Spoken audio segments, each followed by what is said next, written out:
বিসমিল্লাহির রহমানির রহিম। বাংলাদেশের সুবর্ণ জয়ন্তী উপলক্ষে আয়োজিত এই অনুষ্ঠানে উপস্থিত সম্মানিত সভাপতি, অনুষ্ঠানে উপস্থিত বিএনপি ও ২০ দলীয় জোটের সম্মানিত নেতৃবৃন্দ,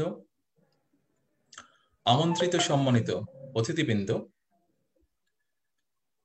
distinguished delegates from the diplomatic corps এবং দেশে প্রবাসে যারা এই অনুষ্ঠান দেখছেন, আসসালামু আলাইকুম।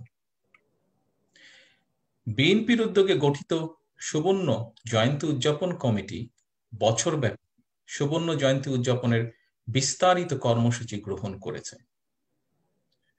এই ঐতিহাসিক মার্চ মাস থেকেই দেশে এবং বিদেশে আনুষ্ঠানিকভাবে শুরু হতে যাচ্ছে সুবর্ণ জয়ন্তী উদযাপন কর্মসূচি।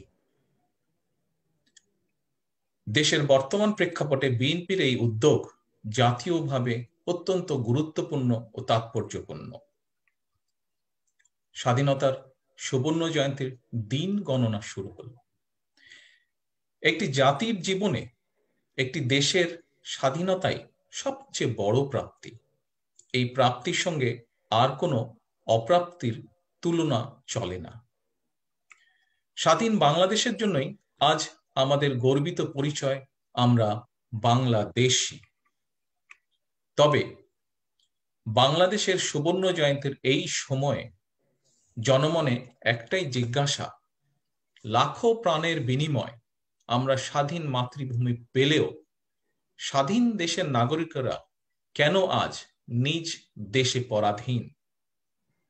স্বাধীন বাংলাদেশ 50 বছরে পা রেখেছে। আমাদের মূল্যায়ন করার সময় এসেছে। এই সময়কালে আমরা কতটা অর্জন করেছি, আরো কতটা অর্জন করা যেত, কেন অর্জন করা যায়নি, অথবা কাদের জন্য অর্জন করা যায়নি।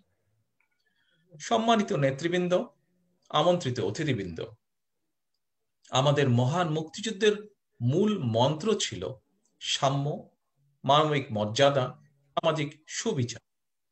স্বাধীন বাংলাদেশের মানুষ এমন একটি রাষ্ট্র ও সরকার চেয়েছিল যেটি হবে government of the people, by the people, for the people. অথচ আজকের বাস্তবতা হচ্ছে দেশের ক্ষমতা কুক্ষিগত করে রাখা সরকারটি এখন দেশে বিদেশে পরিচিত government of the mafia, by the mafia, for the mafia. তাই সুবর্ণ জয়ন্তীর কার্যক্রমের মধ্যে দিয়ে বর্তমান ও আগামী প্রজন্মের সামনে দেশের বিরাজমান পরিস্থিতি সর্বতোভাবে তুলে ধরা প্রয়োজন। অতীত ও বর্তমানের অনেক প্রশ্নের জবাব দেশের স্বার্থে আমাদের জেনে রাখা দরকার, কারা 1974 সালে বিশ্বে বাংলাদেশকে বটমলেস বাস্কেটের পরিচিতি দিয়েছিল। দেশের স্বার্থে আমাদের জেনে রাখা দরকার 2001 সালে বাংলাদেশকে বিশ্বে দুর্নীতিতে চ্যাম্পিয়ন বানিয়ে কারা ক্ষমতা থেকে বিদায় নিয়েছিল। দেশের স্বার্থে আমাদের জেনে রাখা দরকার বর্তমানে কারা দেশটিকে পরিণত করলো মাফিয়া রাষ্ট্রে।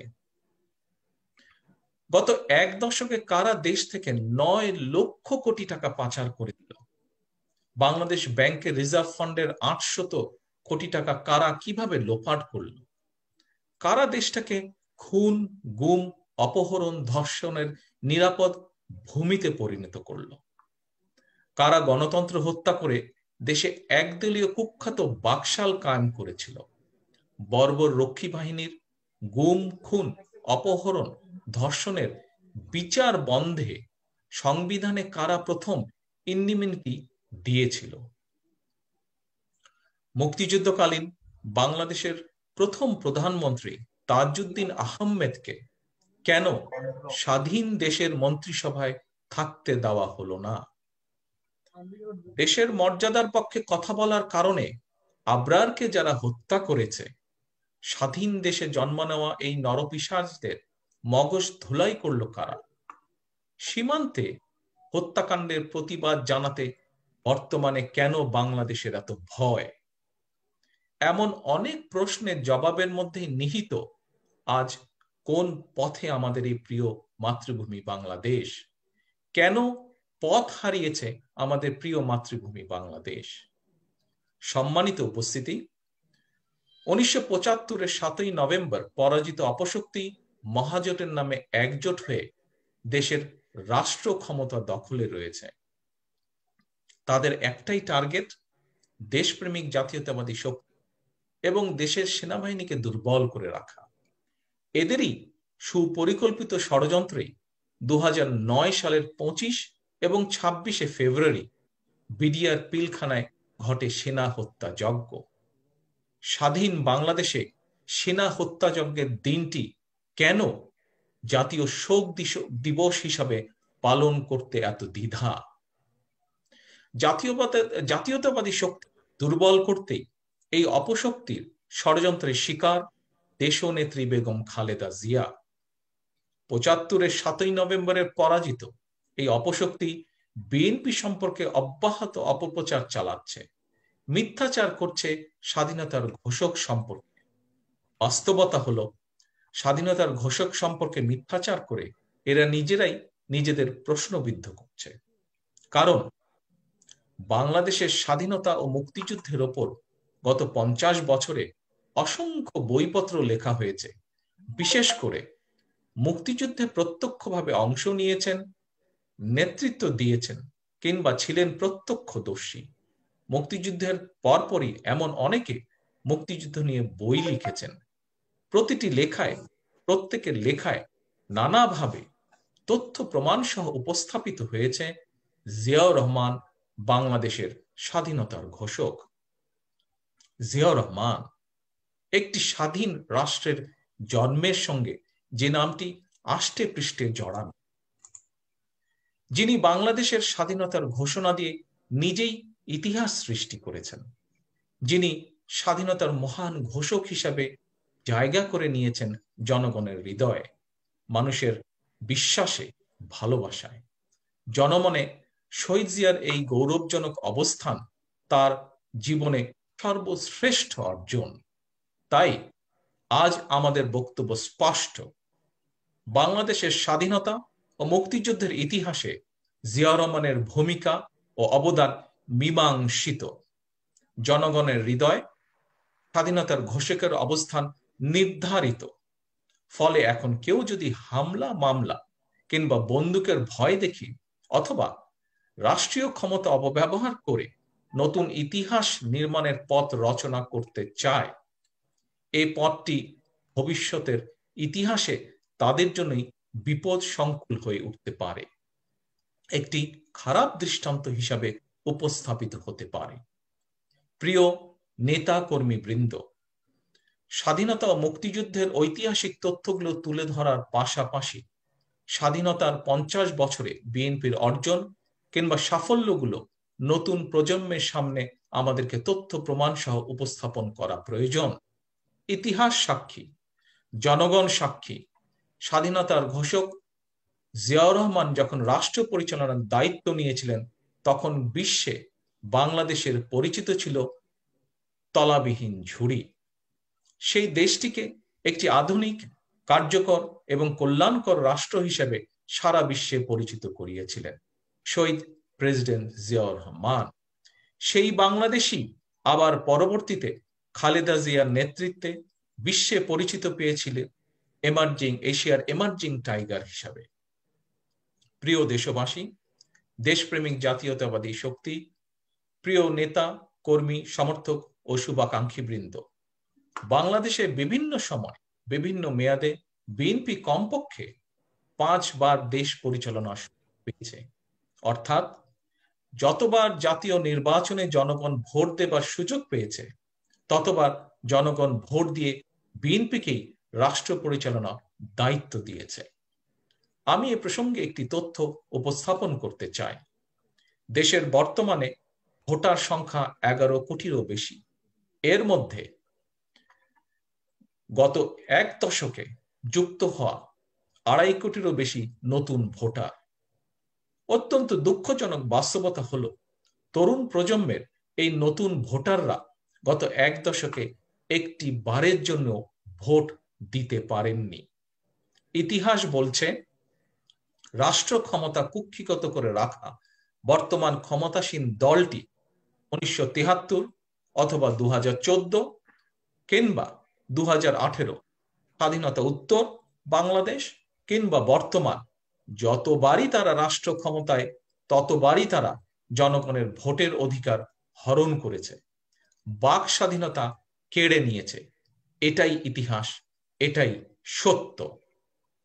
প্রিয় নেতৃবৃন্দ, আমন্ত্রিত সম্মানিত অতিথিবৃন্দ, দেশ পরিচালনায় বিএনপির সাফল্যের তালিকা দীর্ঘ ও যুগান্তকারী হলেও স্বাধীন বাংলাদেশে সাংবিধানিকভাবে কবর দেওয়া গণতন্ত্রকে পুনর্জীবিত করার কার্যকর পদক্ষেপটি ইতিহাসের বিচারে দেশ পরিচালনায় বিএনপির অন্যতম সেরা একটি স্বীকৃত সাফল্য।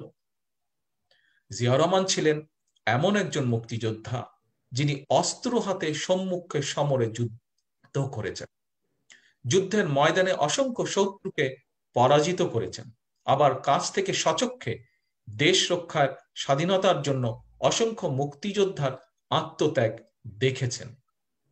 সেই বাস্তবতায় মুক্তিযোদ্ধা জিয়া রহমান স্বাধীন বাংলাদেশে আওয়ামী লীগ কিংবা যে দলই হোক কারো গণতান্ত্রিক অধিকার কেড়ে নিতে চাননি, কারো রাজনৈতিক অধিকার হরণ করা হোক তা তিনি চাননি।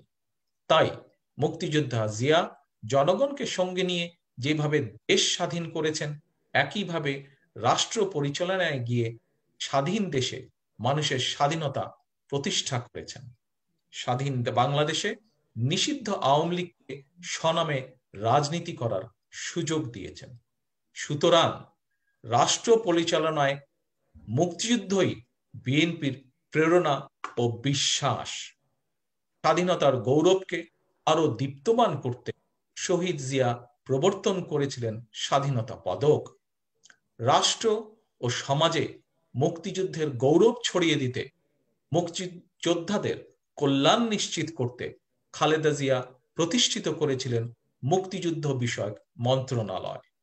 বাস্তবতা হলো শহীদ জিয়া মুক্তিযুদ্ধ, বিএনপি এবং গণতন্ত্র সমর্থক। শহীদ জিয়ার আদর্শ ধারণ করে বিএনপি সবসময় গণতন্ত্রের পক্ষে, মানুষের স্বাধীনতার পক্ষে। প্রিয় নেতৃবৃন্দ, সম্মানিত অতিথিবৃন্দ, আমার বক্তব্য আর দীর্ঘায়িত করব না।